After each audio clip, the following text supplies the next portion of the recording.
and then we'll get going with our presentation for today.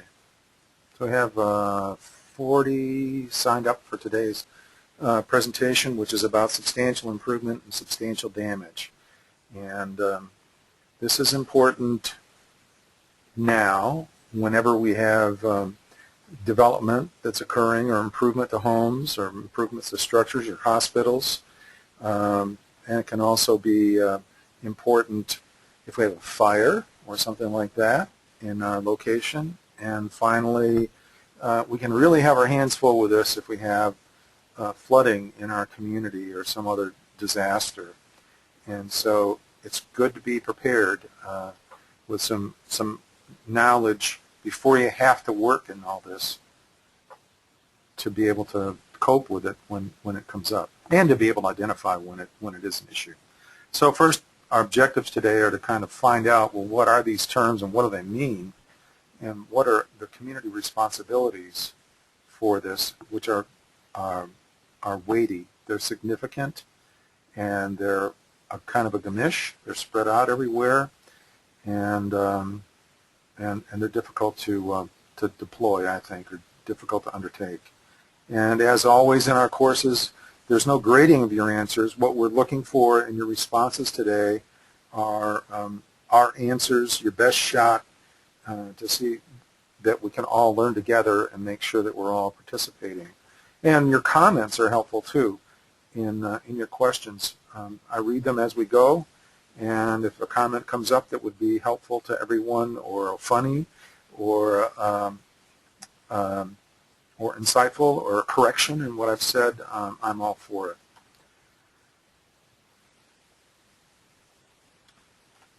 So the usual disclaimer is that my name is Jerry Gilbert. I work for Engineering Perfection. I'm a professional engineer and a CFM. The state of West Virginia has contracted me to make these presentations. They have not reviewed the content ahead of time, so I'm speaking for myself. I'm not speaking for the state of West Virginia or anybody there. They suggested the topic. They provided me with some resources. I've plagiarized where I can to increase what I've learned and what I can present for you today. I'm not an attorney, and if you get into some specific instances, then it'd be good for you to get legal advice from a lawyer. I'm not a lawyer. So I found out in putting all this presentation together that at the 11th hour that there are some differences for flood insurance that are different than for new construction and permitting. And so we'll talk about those at the end. They've been kind of an add-on for it all, and it's kind of a puzzle to me how we're going to, as a community, be able to administer that. And I also uncovered some specific requirements for hospitals and so forth they're called critical actions. Seems like an awkward word to me, but we'll touch on that a little bit as well. I didn't find much guidance on it, but I did find it in the legislation, and there are some specific requirements that apply to critical actions, meaning critical facilities. So we'll talk about that a little bit at the end, but most of the talk is about new construction and remediation of damages from any sort. So as a local official and in the NFIP, you've got to determine whether or not any proposed work that's in the special flood hazard area is to be considered substantial improvement or repair of substantial damage. And if it crosses a certain threshold, then the work, all the new work, and perhaps the existing structure needs to be brought in compliance with the National Flood Insurance Program, including that the lowest floors be raised above the base flood elevation. So it's a big deal when you trigger this. There are ways to not trigger it, and we'll talk about some of those today. So what's the difference between substantial improvement and substantial damage?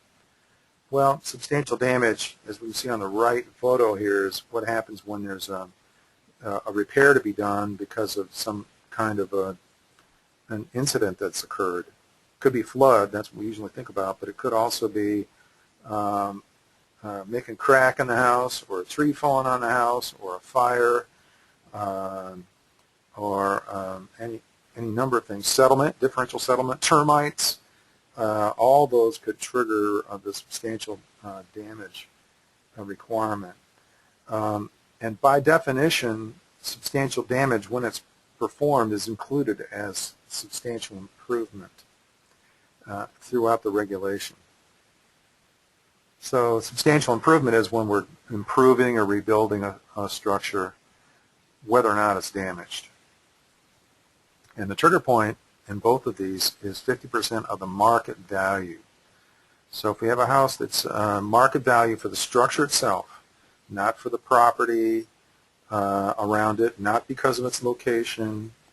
If we have the structure itself is worth $50,000, and we're going to put $26,000 in that structure to improve it by putting on an addition, putting in a better bathroom, putting in a new heating plant, or adding air conditioning and it didn't have it before, then we've triggered the substantial improvement requirement and need to follow the NFIP.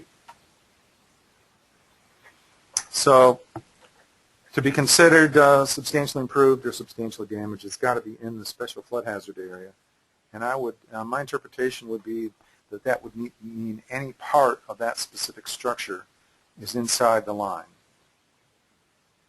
It's only an issue, of course, if it's non-compliant with the current standards. And the person that declares that it's going to be substantially improved or substantially damaged is the community. And once we cross that threshold, all the local floodplain ordinance requirements apply. So we like to think of damages occurring with things like fire and lightning and tornadoes, not so much in West Virginia, natural gas explosion, but it could also be kind of a delayed sort of a thing like termites or vandalism or rot, whatever it might be.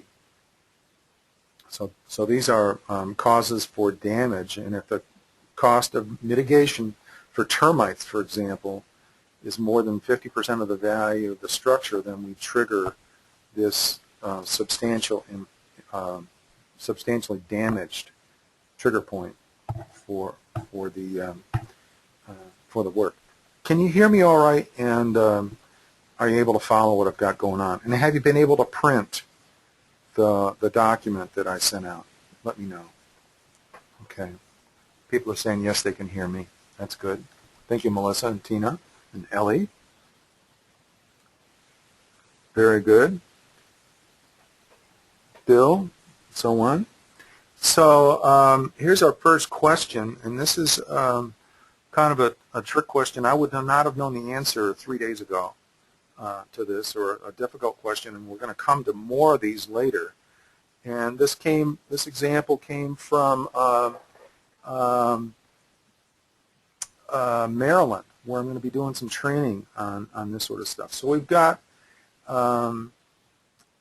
this house on the left that's the addition, and the structure on the right of the red line is the existing structure. And so the question is, does the structure on the right, the existing structure, have to be brought into compliance, meaning like raised to the base flood elevation, the BFE, and so forth, or not? And it's a true or false question, and so I'm seeing a lot of answers that are, one thing I want to say too that's important here is that the structure on the left, the new part, is worth more than 50% of the value of the structure on the right. And so in terms of the 50% rule for a substantial improvement, it's triggered.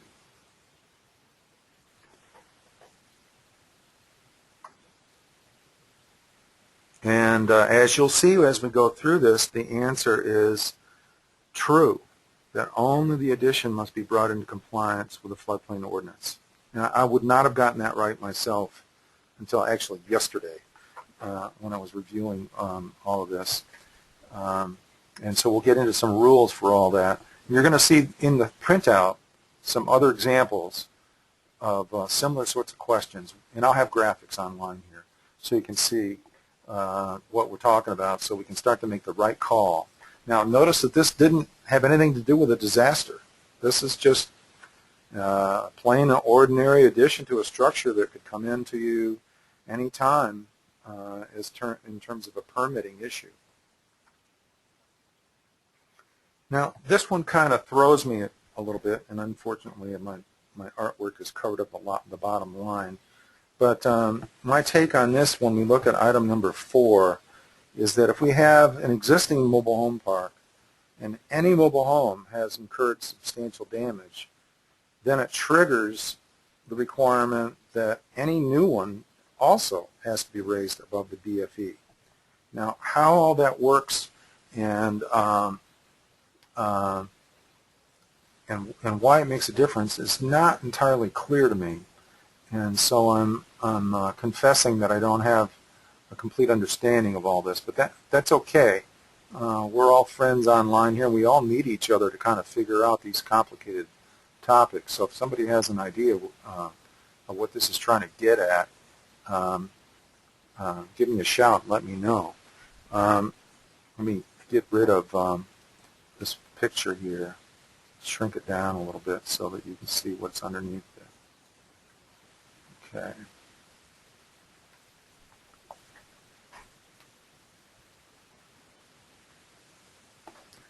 I know that there's some kind of requirement that once you have one mobile home damaged, it triggers requirements on every other mobile home that then becomes in the park that's inside the special flood hazard area. So here's some examples of what's considered substantial improvement. And here's that quotation, substantial improvement. Whether or not it's damaged or not is considered new construction in the new floodplain ordinance. So what are not included in substantial improvement, and by the way, you get bonus points if you can tell me where the scene is in this picture in the lower right. So if we're having to fix it up because of health codes, sanitary codes, or safety codes, then those costs don't count if they're identified ahead of time, or if it's an alteration of a historic structure. And we have a couple people here that have gotten the right answer. I don't know if they've read it or how they knew, but they knew. It's Shepherdstown. And Shepherdstown is the oldest town in West Virginia, and has really interesting issues with floodplains and a creek that runs through the town and so forth. And we'll touch on that. What we're going to talk about today is going to be particularly interesting for Shepherdstown. I didn't take this picture, but I sure like it. It's sure a neat layout. So other costs that could be included, excluded, excuse me, are the cost to correct an existing violation. The tricky part to this is that you have to identify it prior to the incident occurring. So, so Rick McElroy, if he finds a house when he goes in to do an inspection up there in Harrison County, after a flood and it's got termite damage, that damage has to count in terms of the correction of the damage towards the 50% limit. But if he knew about that that termite damage prior to the inspection because of the flood, then that can be excluded from the costs, even though it's fixed at the same time. If we're going in and fixing the termite damage, and we're also fixing the flood damage, but it's been we have a knowledge of that prior violation or that health or safety issue prior to the inspection or the actual flooding happening, then we don't have to count it. Kind of an odd sort of a situation. Makes sense? Let me know if it makes sense for you. So I mentioned this before. the only entity that can make this decision is the community. So this all rests on the community's shoulders, and I think it's a lot to try to understand, especially when we're only doing it maybe once every year or once every 3 years, unless we have an incident. And so part of what I've been advocating for us in West Virginia is some kind of a mutual aid organization or mutual aid arrangement, so that if you're faced with one of these weird problems like this, you have other people you can call on to help you sort it all out, or somebody to bounce it off of, rather than trying to make a decision kind of in a closet or just depending on the state folks. And also, if we have a disaster, as you'll see later, there's going to be a lot of work that needs to be done here, and having a mutual aid arrangement would be really helpful in that situation for each of you individually. So we've got to figure out the costs of whatever it is we're going to fix or improve. We've got to figure out the market value of the structure itself, and then make that determination of the ratio, and then require permits to make sure that we're coming into compliance.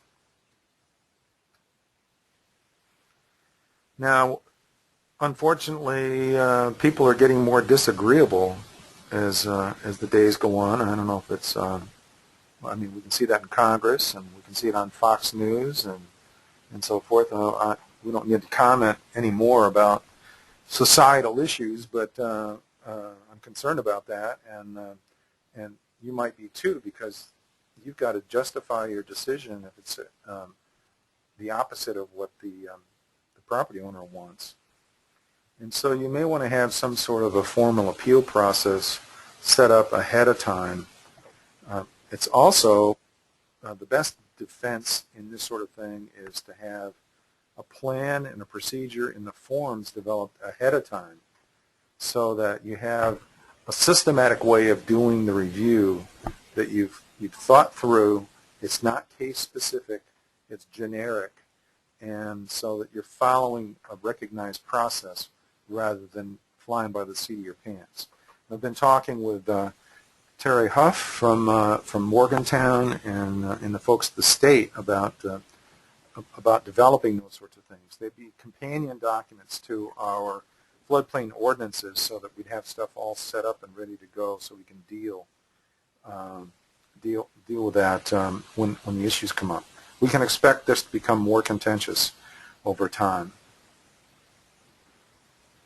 Now, this is what I was saying before. The intent is not to discourage routine maintenance. If work's going to be done, and it includes stuff that should have been done in maintenance, but it's being done as part of the mitigation of the disaster, or the setting the property back to a living condition after the disaster, then that all counts too. So if we have a bad roof and the house gets flooded, and it's decided that in order to reoccupy the house, we've got to replace the roof as well as put in new floors or whatever might have been directly damaged by the flood, then the work on the roof, which had nothing to do with the flood, it just was a bad roof ahead of time, that counts towards that 50%. So that's kind of painful as well. And you can start to see that this is getting really nuanced. It's complicated. So there are some costs that can be excluded, and that's the removal of trash. It's a long list here. And so what I'd ask you to do is pick out from this list which item you think is most probably the highest one for a typical substantially damaged structure. Would it be land survey costs, or trash removal, or buying refrigerators, or what? So respond back in the chat box, if you would, please, to that, or question box.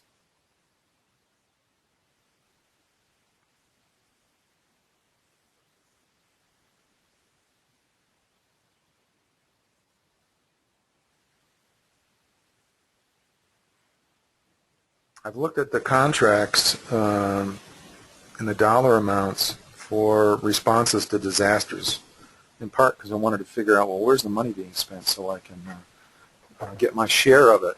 And what I was really surprised to find is that trash removal and cleanup is one of the most expensive parts of mitigation. Now, I'm not getting very many responses here, so if you want to make sure you're tuned in and participating in our presentation today, because we're going to have a bunch of questions coming up near the end. This is complicated, and you're going to want to know how all this stuff works at the end of the day.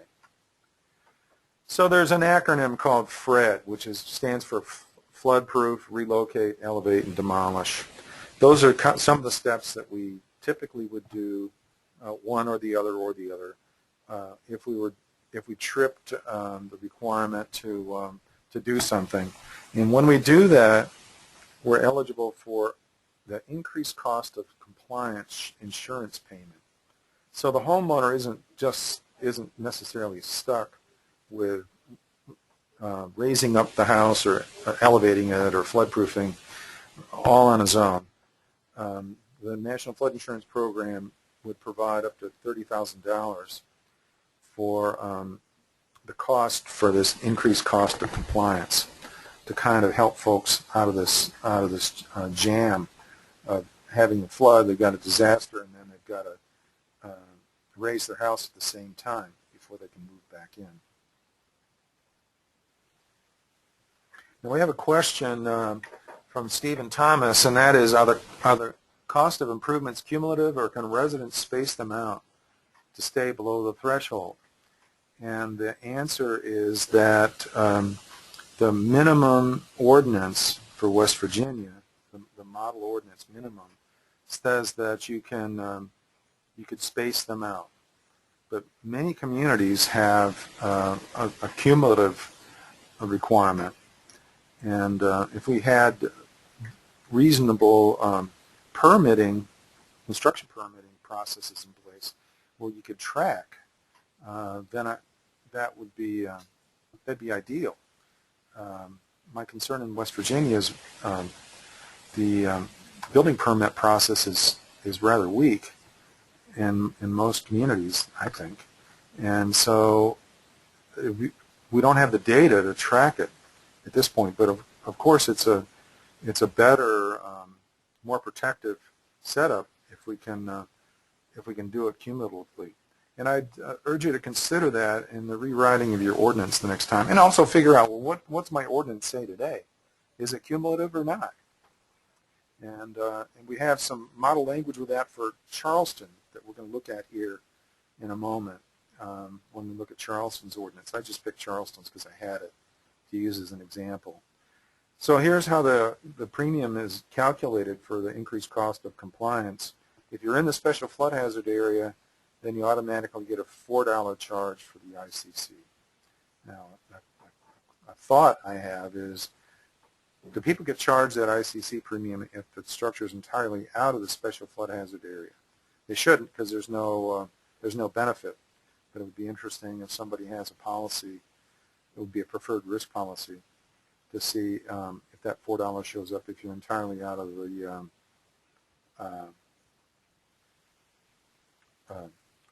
the floodplain.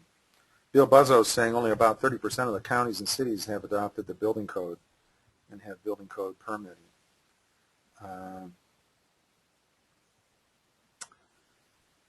So let's talk about additions. This is kind of like what we were just talking about with the example earlier on. So we're going to go through several of these. A lateral addition. This is the same as the one that I asked earlier on that had the quiz shown on the top. So we have a lateral addition. We've built the lateral addition, the one on the left, so that the lowest floor is elevated above the BFE. We did no improvement to the original building, and there's no structural modification to the original building. In other words, each building is freestanding. Then we don't have to bring the original building up to code at least for floodplain management purposes. And the logic behind this is that if there's damage to the right-hand side, if it's structurally independent, it's still not going to cause the left-hand side to be impacted, to be pulled down or somehow made uninhabitable, which is kind of a glossing over a number of things, I think. I mean, let's say that the electrical panel is in the right-hand side and is below the BFE. Well, then you can't use the left-hand side. But for a broad assumption or a broad brush analysis of all this, and the way it is in the rules, you could do this lateral addition. This is the same as the one we looked at earlier in terms of a case. Here's another one, mobile home, and this one includes improvements to the existing home. And because it includes improvements to the existing home, then we have to elevate both of them. And that would be true even in this structure as well. If we had improvements to the original building, a new foundation or something like that, then we would have to include it as well. Now, you can't have a door. You can add a door between one section and the other, but I think it can't be any wider than 40 inches. It's a really specific requirement. And as I mentioned before, the lateral addition in this instance has to be structurally totally independent. You can't be tied in a structural sort of way to the existing structure on the right. Let's look at another one here. So here's a lateral addition, and the BFE has changed. Ooh, and a lot of that's happened along the coast. And once again, even though the BFE has changed, we can leave the existing structure where it is. Now, if we start tinkering with the old structure, then it's got to be brought up to the new BFE. So here's the analysis for this lateral addition in the example we looked at before, and the guidance documents have this table in it that I've put in red. So we have a lateral addition not structurally connected, and the building is, the addition must comply, but the building does not need to comply. And you can see the detail here. That it can have a doorway in the common well, and that's not considered structurally connected. Make sense? What I mean is, does the presentation make sense? And also, is this logical? If you were writing the rule, would you write it this way?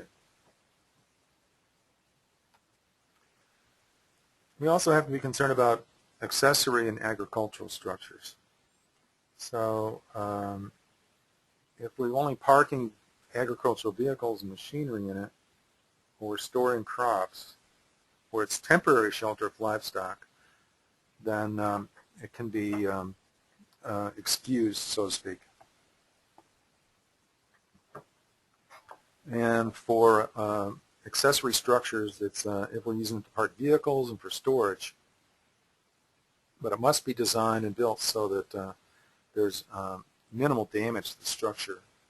So it's got to be anchored so it doesn't move. It's got to have flood damage resistant materials below the base flood elevation. We've got to have all our electrical stuff above the BFE, and we can't infringe on the floodway.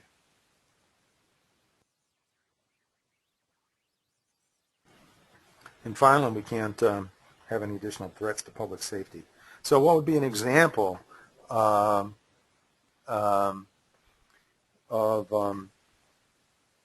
how something like this could be a threat to public safety with an accessory building like this, or an agricultural building?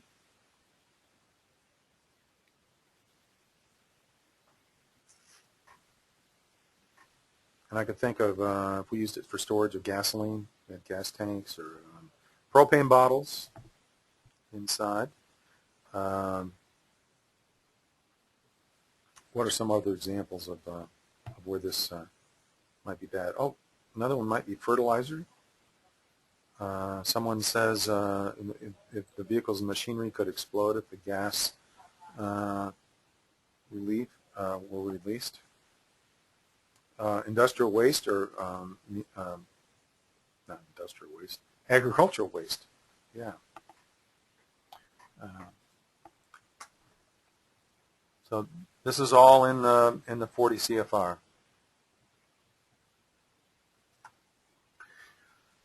So let's talk about estimates. So we're going to have to either have an estimate of the improvement cost if it's an improvement project, or an estimate of the damage value if it's been substantially damaged.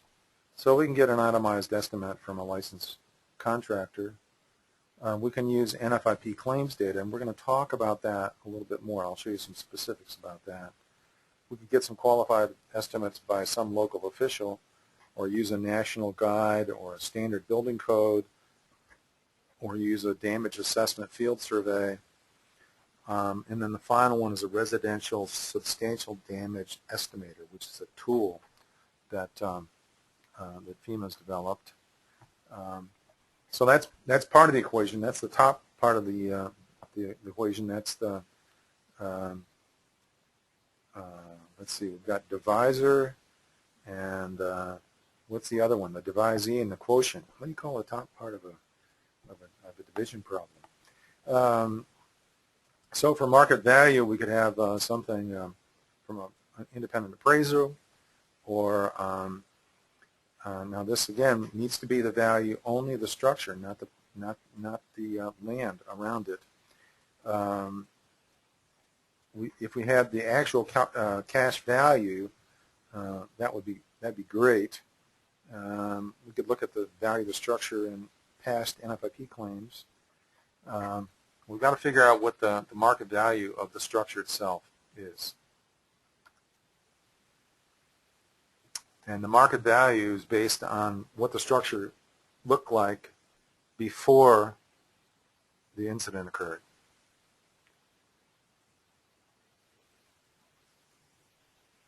And as I mentioned, if McDonald's thought that this was a great site and was willing to spend more money because it was on a corner, that value doesn't get included in the value of the market value of the structure. And that tends to have us trip the substantial damage or substantial improvement limits quicker, or with less improvement or less damage. So it's more painful than for the owner.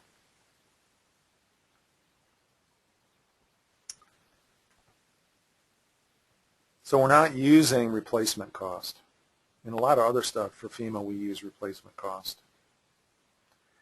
If we want to use replacement cost, though, we've got to use it to only if it's depreciated.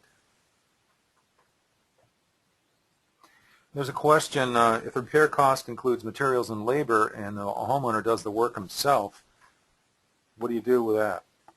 And what do you do with the value of the homeowner doing the work himself? And the answer is it needs to be counted. So some sort of a value needs to be assigned to the sweat equity or the work of the homeowner. If a bunch of missionaries come in and do the work for you, that needs to be counted. Volunteers, Baptist Church organization, or Red Cross, Habitat for Humanity. All that needs to be counted as part of the damage value, the cost to either improve the structure or mitigate the damages. FEMA advises that if we have ratios between 40 and 49%, we need a second look at them. And I think we also need to look at them if they're 51 to 60%. See if there's a way somehow to help that homeowner by not triggering this onerous requirement. Although in a way it's to their benefit as well. I mean, it's painful in the short term, but we want to get these structures up to code. And we don't want folks to be able to incrementally add on to a shack and end up with a palace by going at it one board at a time and avoid meeting the code.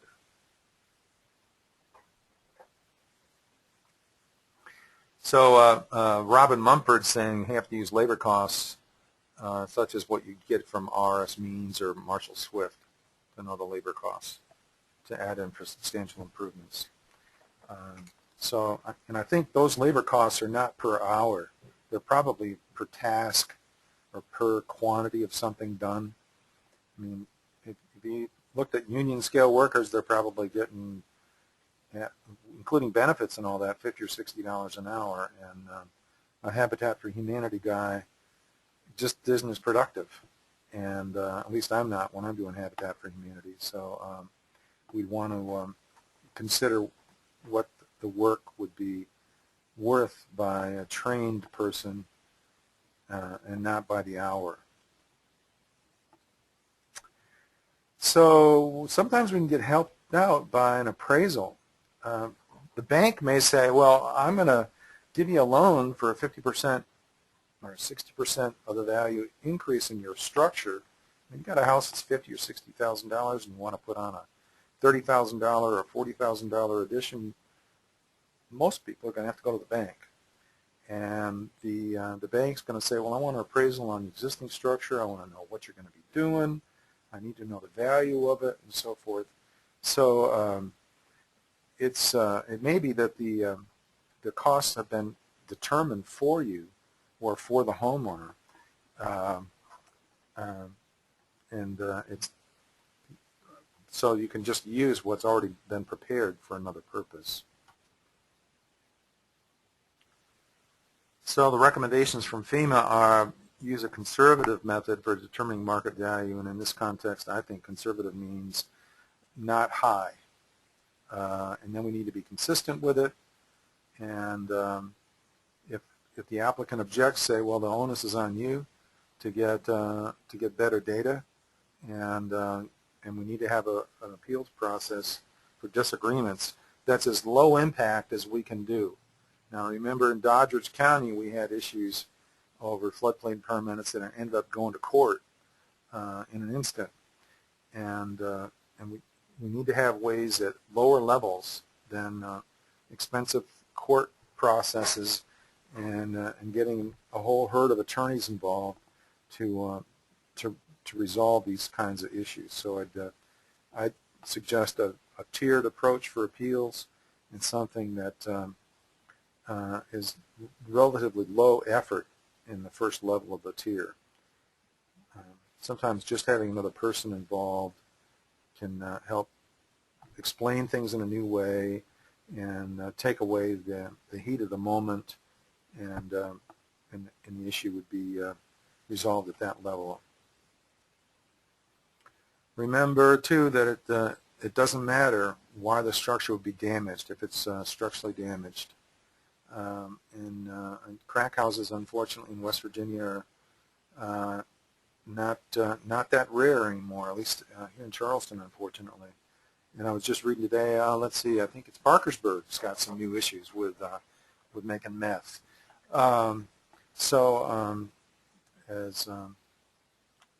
As conditions change, the drivers for meeting this requirement change as well.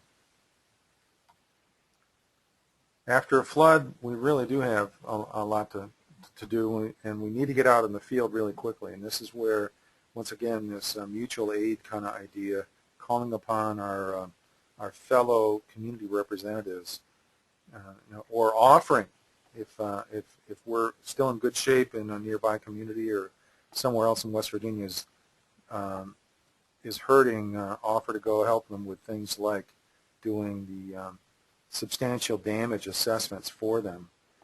And FEMA is suggesting that we can kind of target where this is going to be needed most, where we're going to have these damaged structures. And in this event, we probably can get a crash course on how to do the substantial damage assessment. And I'm going to walk you through the tool here in a second. There's a desk reference from May 2010. was a desk reference for this that was published, maybe in 2003 as well.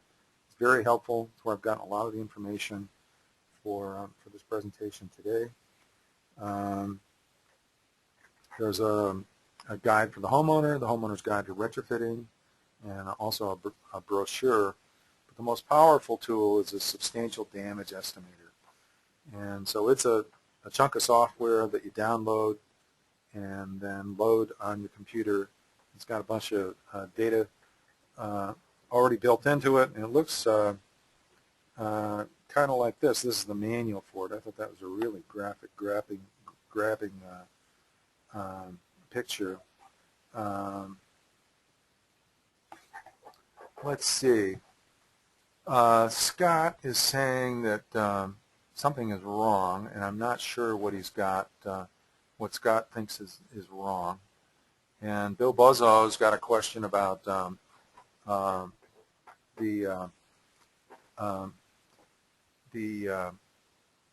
can you use the county assessor's tax appraisal for the market value?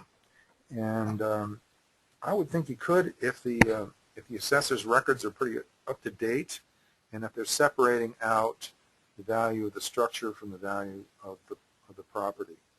And also, often there are multipliers applied to factors applied to the value to change the actual street value to an appraised value.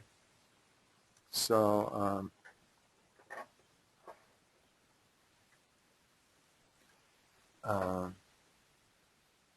so here's the workbook, and so here's one of the screens that that you get in the program. So you can put in a whole host of records. You could have 1,000 records of structures in here. You can create individual records and add pictures and so forth.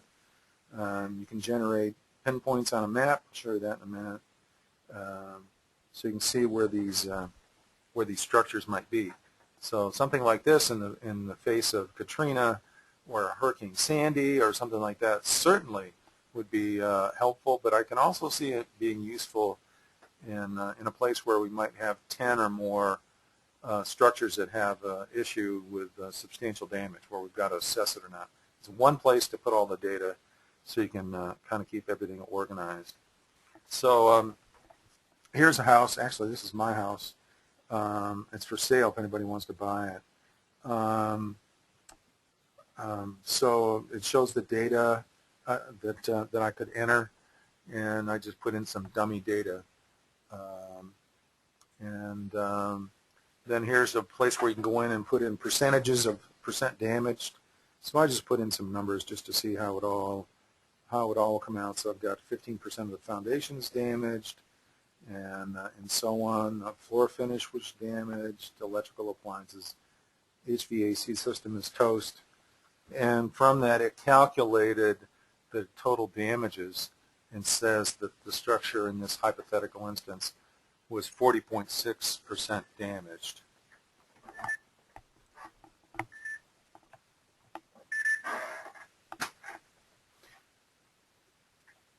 So you can see it's pretty powerful. Here's an example of how you can plot all this out in Google Earth, and it even color codes the bullets so you can tell if it's not substantially damaged or substantially damaged. This isn't where I live, but I wanted to get something down by the river so it'd be more meaningful. So you could get this thing called a KML file and load it into Google Earth, and just about anybody can use Google Earth can see where all these locations would be. Kind of slick, really.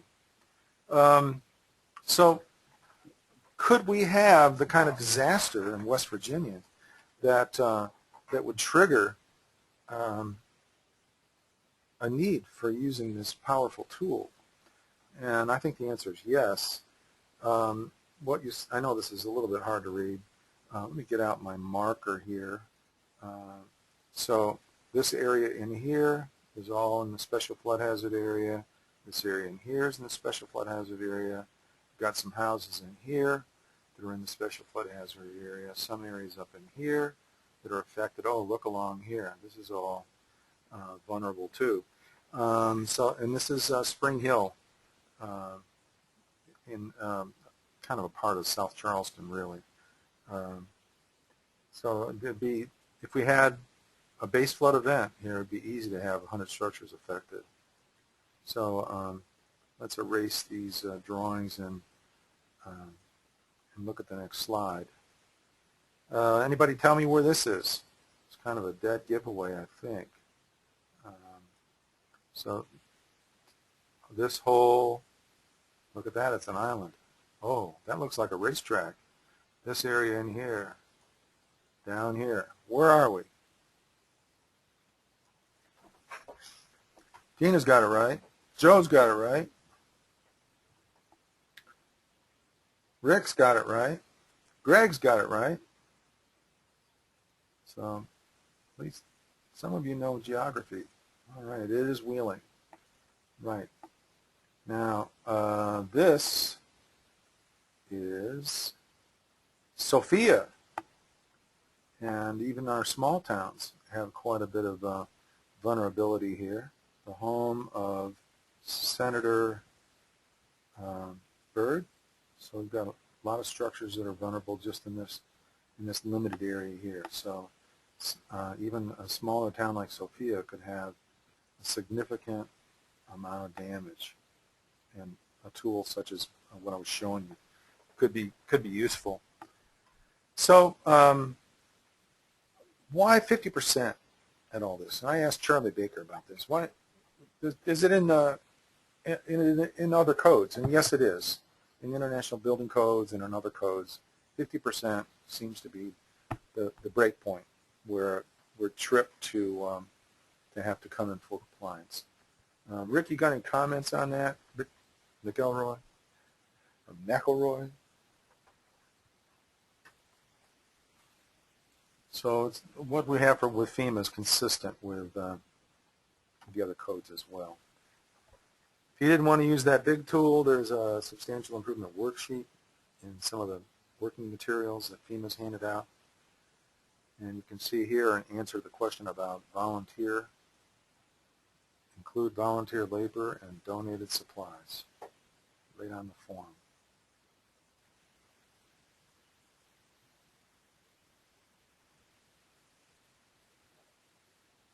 It's basically doing the math. So Rick says there's no requirement like this in the IBC. So we'll have to get Rick and Charlie Baker together, because it seems like we've got differing thoughts on the subject here. And still, nobody's told me what this top part of this ratio is here. Go back here. The cost of improvement. You've got to have somebody who's got a kid in an elementary school who can tell us what the parts are of I mean, in this instance, it would be the numerator, wouldn't it? But what is it when you're doing division? Somebody's lost their audio. Is everybody else okay with your audio?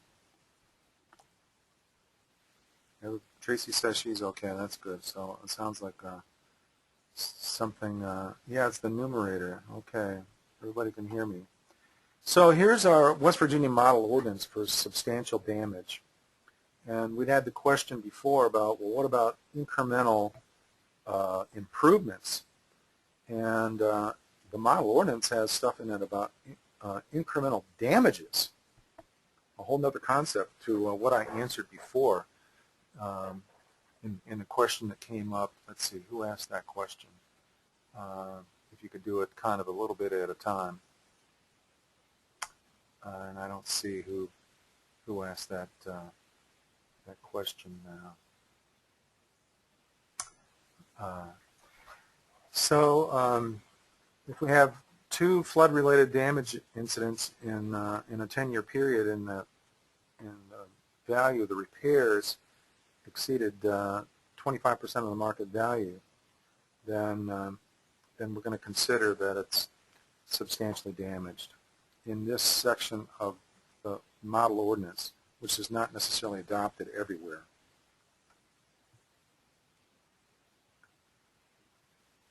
The straight up part of the substantial improvement section is just 50% in the model ordinance.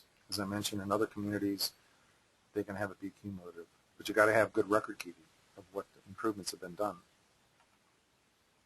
So here's the Charleston ordinance, and it basically echoes the model ordinance.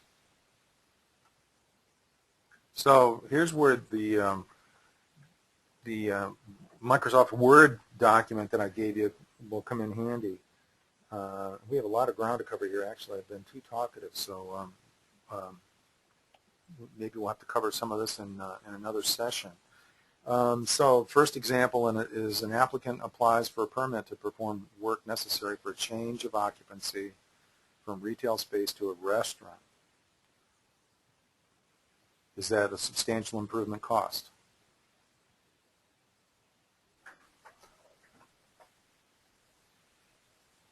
And most of the answers are yes. A couple people said no. I think it's yes, myself, because it's a change in use. It's an investment in the facility. Now I'm assuming in this example, Scott, that it was more than 50% of the value of the structure. I didn't say that, but all right. A homeowner proposes to improve a building and has applied for a permit. The owner presents the building official with evidence of termite damage. So there's termite damage, and the joists are unable to safely support loads. And the building official verifies that it's a violation and considers it a safety code violation. Is the cost of fixing the termite damage part of the substantial improvement cost?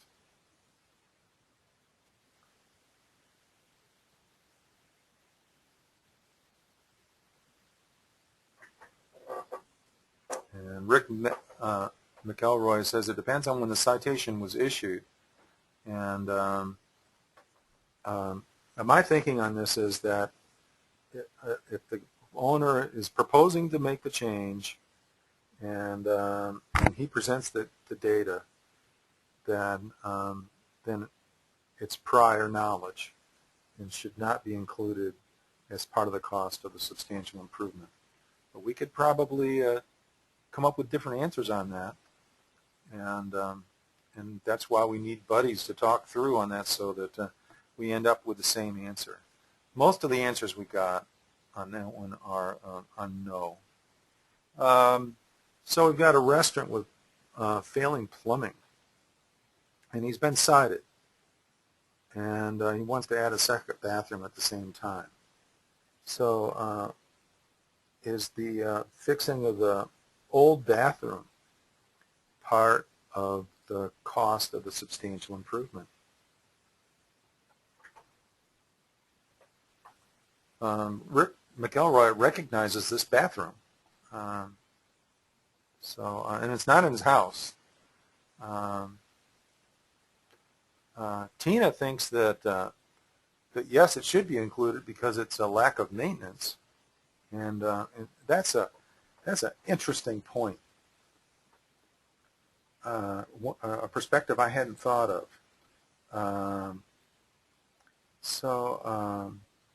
But most folks are saying only the second bathroom counts as a cost. You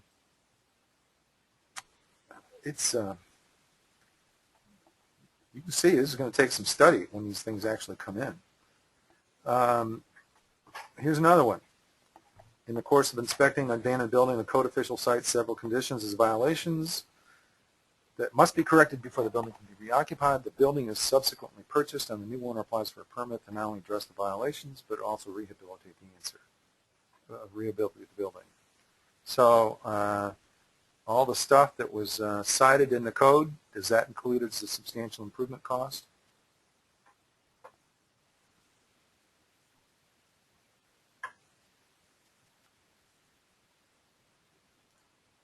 And we have more, well, it's about even now with yeses and nos. And it's holding as even. I would say no, that they were cited before the plan was asked for the upgrading of the structure, and so they should not be included in the cost. Now, is it is it going to keep you in this structure from going over the 50% limit? Probably not. And that's another escape for all this too, is whether you included everything or you just included the improvements, you're probably going to be over 50%. I mean, what's this house worth as is? Probably it's worth a good WVU football game bonfire, and if we could ever have one again. So we have some other comments that new paint would put you over the limit, and was the new owner did he ever see the house? And Ed says the code items no, the improvements yes, and that's the way I see it as well.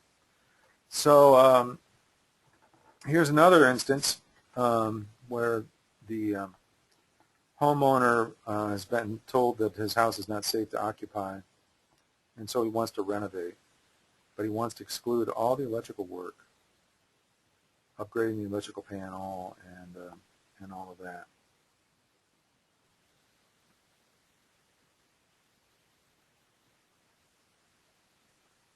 So what are your thoughts on this? On the last one, Bill Buzzo says it seems unreasonable to repair that structure, and a permit repair is just not appropriate.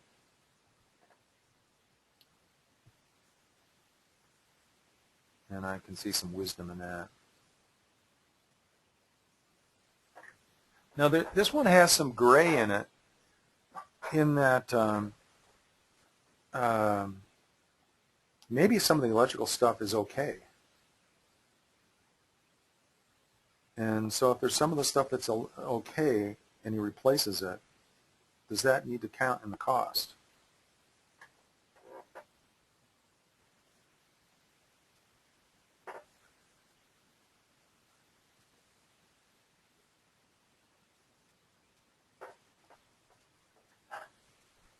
And the responses I've got here are, why exclude the electrical? And I think the answer is, Tina, that it was identified ahead of time. And Tina also thinks that this one's just too complicated.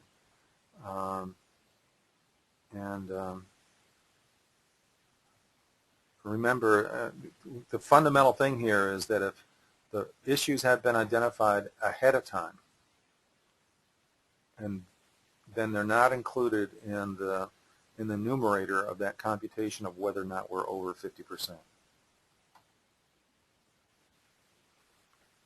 A homeowner of a poorly insulated building proposes to rehabilitate it for a new occupant. He's going to add insulation. Does that count or not?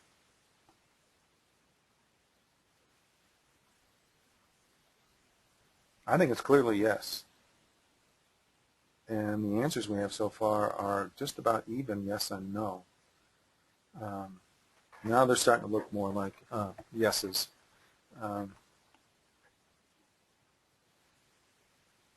Well, folks, we're at the end of our time, and for the first time in doing these, and this has been number 12, I didn't get through all the material. I'm not surprised because of the complexity of this topic.